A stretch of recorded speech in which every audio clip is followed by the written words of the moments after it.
inicia ya muy pronto el proceso electoral aquí en la Ciudad de México y le aprecio mucho a la presidenta del Instituto Electoral de la Ciudad de México, a Patricia Avendaño, que me tome esta llamada telefónica.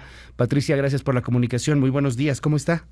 Muy buenos días, con un gusto de saludarte, Luis, y a ti, por supuesto, tu equipo y a todo tu auditorio. No, hombre, un honor poder platicar con usted, Patricia Avendaño, presidenta del Instituto Electoral aquí en la Ciudad de México. Oiga, cuénteme, ¿cuándo empieza el proceso electoral en la ciudad? En la Ciudad de México, bueno, mira, primero quiero comentarte algo respecto a toda la acción que lleva a cabo el INE. El INE, a partir de que se crea el Sistema Nacional de Elecciones, pues realiza una acción rectora o coordinadora. En esta oportunidad, para efecto de los procesos, quiero comentarte que los procesos electorales arrancaban en diversas etapas o en diversas fechas en las entidades federativas. El INE lleva a cabo una acción recientemente para tratar de homologar los calendarios. No en todos los casos se logra, porque algunas entidades van a arrancar en noviembre, otras en diciembre, otras en enero, y a partir de ello se establece que debe de haber periodos, por ejemplo, como ya mencionaba, para campañas de manera tratando de que sean simultáneas. Entonces, pero esto no puede ir en contra de lo que establece la normativa de cada entidad federativa. Entonces, en el caso de la Ciudad de México, de acuerdo con nuestra normativa, el proceso electoral debe de arrancar en el mes de septiembre. Y entonces ya están iniciando muchas actividades vinculadas al proceso electoral. No obstante, fíjate qué dato tan interesante, también nuestra normativa nos mandató que en el Instituto Electoral de la Ciudad de México nosotros emitiéramos la convocatoria en agosto. Entonces se emite la convocatoria en agosto para candidaturas sin partido, para que los partidos políticos también se vayan preparando y darles más tiempo, por ejemplo, en el caso de los candidatos sin partido, para que creen su asociación civil, para que creen una cuenta en el banco, para que tengan un registro ante el SAT, para que vayan preparando su emblema, en fin, que vayan haciendo todas estas acciones preliminares y presenten esta documentación en donde ellos manifiesten la intención de participar como candidatos sin partido.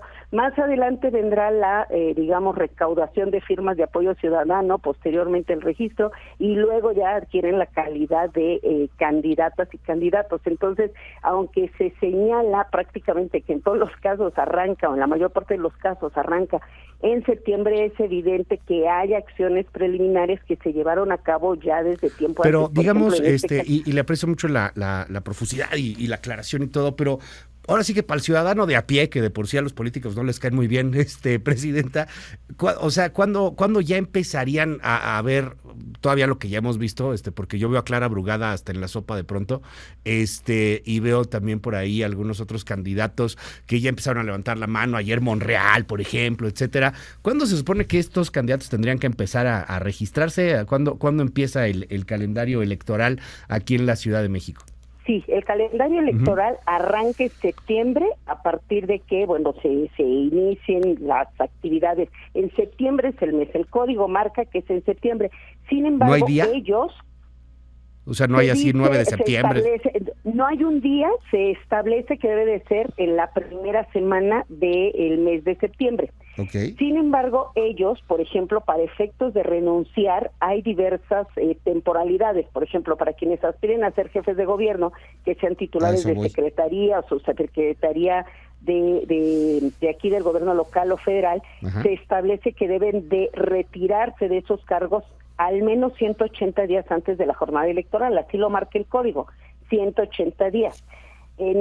Sí, para el caso de jefatura de gobierno. Para el caso de diputaciones, ellos tendrán que retirarse de esos cargos 120 días. Y si aspiran a ser alcaldes, quienes aspiren a ser alcaldes tendrán que retirarse 60 días antes de la elección. Entonces, un dato importante es la elección marca mucho cuáles son los procesos. No tienen que renunciar o no se vislumbra que renuncien para el efecto de las precampañas, porque, por ejemplo, las precampañas para jefatura de gobierno arrancan el 5 de noviembre, las precampañas para diputados y para quienes aspiren a ocupar el cargo de alcaldías es el 25 de noviembre. Entonces ellos pueden entrar a sus procesos internos siempre y cuando no rebasen los periodos que se establecen, ¿no? De 180 días, 120 días y 60 días. ¿180 días para jefe de gobierno? Así es. Para quien sea, porque tengo entendido algo y por eso quería yo platicar con usted el día de hoy, le aprecio que me tome la llamada. Aplica para todos porque entiendo que para ministros de la Corte o concretamente para un candidato, que yo entiendo que habrá quien no lo pueda decir por la autoridad, pero pues yo sí lo puedo decir porque gracias a Dios no soy autoridad, Omar García Harfuch tendría que renunciar en estos días, ¿no? Porque es comisario general, algo así. El caso para cada cargo sí trae una serie de particularidades, tanto en la Constitución de la Ciudad de México como para el caso de diputaciones y alcaldías. Ajá. Pero entonces, no quise ser tan explícita porque tendría que leerte todo el código, porque entonces... No, sí, lo entiendo, pero es que... de magistrados o jueces de exacto, distrito... pero es que en este caso, presidenta... perdón la interrupción, pero pues es que hay un candidato que sí, o un aspirante, pues, que tiene cierto peso, quién sabe si vaya a ganar y que a ver cómo le hace la contienda en Morena, lo que usted quiera, pero esa es mi duda. O sea, Harfuch tendría que renunciar hoy, mañana, pasado, o sea, porque ya estamos en la primera semana de septiembre y entiendo que ahí hay una particularidad. Sí, en el caso de las personas, y así se establece en el código, que tengan un cargo de esa naturaleza, como el que menciona, sí tienen que renunciar antes de que arranque el proceso electoral. ¿Ese antes es cuándo? Antes de que se declare el inicio del proceso electoral en la entidad federativa, bueno, en este caso en la Ciudad de México. O sea, me dice usted que se declara la primera semana de septiembre, estamos en la primera semana de septiembre, que si no me equivoco, termina el domingo, ¿no? Esa primera semana. Así es, efectivamente, nosotros vamos a tener una sesión el domingo para declarar el inicio del proceso electoral. O sea, Harfuch tendría que renunciar hoy, mañana o el domingo todavía. No, el domingo, desde mi punto de vista, ya no, porque el día empieza a partir de las 0 horas con 1 minuto, ¿no? Es que ya ve cómo somos de chismosos los periodistas, entonces yo por eso quería platicar también con usted, presidenta, o sea, para que nos dijeran este punto muy particular. Fuera de Harfuch, porque él tiene un cargo muy, muy especial, es, entiendo, comisionado general de seguridad, ¿no? Una cosa por el estilo. Ajá. El cargo, técnicamente hablando. Fuera de él, los otros aspirantes que estamos viendo, como Clara Brugada o Ricardo Monreal o Santiago Taboada o Lía Limón o no sé, hay muchísimos otros, tienen hasta 180 días. Así es, efectivamente, se tienen, obviamente que no, como hay muchas particularidades, legisladores federales, locales, magistrados, jueces de distrito, etcétera, pero en términos generales yo te podría decir que les aplica la regla de los 180 días. Ok, oiga, ¿cuándo son esos 180 días, más o menos? O sea, ¿en qué momento tendrían que pedir licencia? 6 meses antes. 6 meses antes, o sea, en enero. Exactamente. Y otra particularidad, hay una previsión en la legislación electoral donde se establece que todos los días y horas son hábiles, es decir, no es que descontemos sábados y domingos, no, para nosotros empiezan a correr ya todos los días y horas son hábiles, entonces los 180 días son considerando sábados y domingos. Oiga, y una pregunta más, ¿aquí aplica algo en torno a género? Es decir, tiene que haber una paridad de género, pero ¿cómo se mueve en el caso de la ciudad? Entiendo que pues, hay varias candidaturas en la ciudad y algunos tienen que ser hombres, otros tienen que ser mujeres. ¿Cómo funciona esto? Sí, es un tema muy interesante, pero el asunto, por ejemplo, con respecto a quienes aspiran a gubernaturas y en este caso a la Jefatura de la Ciudad de México, se mueve por partido político, es decir, si se compiten tantas cargos de gobernadores, tantas titularidades, incluida la Ciudad de México, el partido político tiene que hacer su asignación o su postulación de candidatura respetando la paridad de entre sus candidatos para ese cargo. Entonces todos los partidos, si van a competir por todas las cargos de titular del Ejecutivo en las entidades federativas, tendrán que cuidar el equilibrio. Por eso muchas veces se dice, si en tal estado va a ser candidato varón, pues en tal va a tener que ser mujer. Vamos a suponer, si se compitieran 2, si se compiten 4, van 2 y 2. Si se y cuando hay disparidad, predomina el género mujer. Ok, mire, muy interesante. O sea, además esto es nacional. Vamos a suponer que tienes que tener la mitad y la mitad de hombres y mujeres. ¿Lo entiendo más o menos así, presidenta?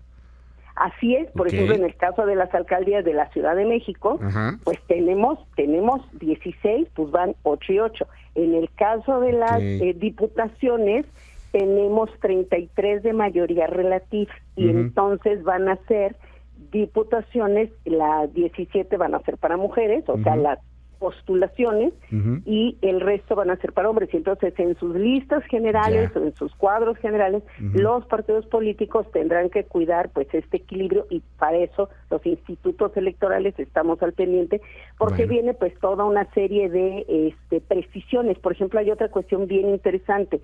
¿Qué pasaba con el asunto de que, pues tienen que respetar la paridad, ya están obligados, y entonces en muchas ocasiones en los partidos políticos postulaban a mujeres en los distritos que para ellos eran perdedores, o distritos donde tenían escasa posibilidad de ganar? Bueno, pues ya hay una previsión de la ley donde se nos mandata al instituto que tenemos que hacer bloques, se les llama bloques de competitividad, para cada partido, y decirle, a ver, tal partido, tantas alcaldías, te vamos a dividir en 3, estos van a ser bloque de competitividad alto, medio y bajo. Bueno, pues en el alto tienes que postular igual número de mujeres que de hombres, en el medio igual número de mujeres que de hombres, y en el bajo igual número de mujeres. Entonces, sí, cada vez se van estableciendo más candados para evitar que se relegue a las mujeres en las candidaturas donde tienen posibilidades de ganar. Le aprecio muchísimo, muchísimo que me haya tomado estos minutos aquí en MBS, además tan temprano de la desmadrugada. Presidenta Patricia Avendaño, gracias por estos minutos y por esta confirmación que le juro es lo que lo que teníamos mucha duda. Hoy, mañana, o sea, en este caso muy particular, pues sí tendrían que pedir licencia. La renuncia. Porque hay un aspirante, o a quien han dicho que puede llegar a ser aspirante, él como que tampoco se ha destapado mucho, pues que sí es de cierto peso, ¿no? Entonces, bueno, pues le aprecio muchísimo que me haya tomado la comunicación. Al contrario, Luis, yo agradezco mucho la oportunidad de charlar contigo, de que me permitas difundir, y bueno, pues si me permites un último llamado, invitar a la ciudadanía, a los habitantes a que participen. Hay muchas maneras de participar, no solo como candidatos, como observadores electorales, como funcionarios de casilla, y por supuesto el día de la elección acudiendo a votar. Ya que inicia el proceso, a ver si podemos platicar, y vamos viendo ahí fechas muy específicas y cuestiones también, porque me están surgiendo aquí algunas dudas, que cuándo es el límite, por ejemplo, para cambiar de domicilio y votar aquí en la ciudad. El INE, que es quien lleva este tipo de procesos, trae fechas muy establecidas, porque ellos son los que controlan el tema del registro en el padrón y en la lista nominal, y sí aplican fechas, por ejemplo, para las personas que van a votar en el extranjero, que no tienen credencial, están teniendo esa posibilidad de hacer su registro. Y qué bueno que mencionas el tema, mencionar que en el caso del voto en el extranjero que se va a dar para la Ciudad de México, se está vislumbrando que haya 3 modalidades, que antes solo se estaba empleando la postal, que va a ser postal, voto electrónico y voto en 23 consulados en el extranjero. Entonces, bueno, señalar que va a ser importante que quien no tenga su credencial de elector ingrese a la página de los compañeros del INE para que obtenga su credencial. En estos momentos sí están entregando todavía credenciales. Recientemente uno de mis hijos hizo su trámite y ya está obteniendo su credencial. Bueno, gracias. Es Patricia Avendaño Durán, es la presidenta del Instituto Electoral aquí en la Ciudad de México. Muy buenos días. Buenos días. Hoy hay varios candidatos. Esto se antoja más interesante, lo que pueda llegar a pasar en la ciudad en particular y en los estados de la República. Aquí hay un punto que queríamos dejar claro, por eso platicar con la presidenta. Harfush tiene que irse, pedir licencia, pues, hoy o mañana. De otra manera, ya no podría ser aspirante a gobernar esta ciudad.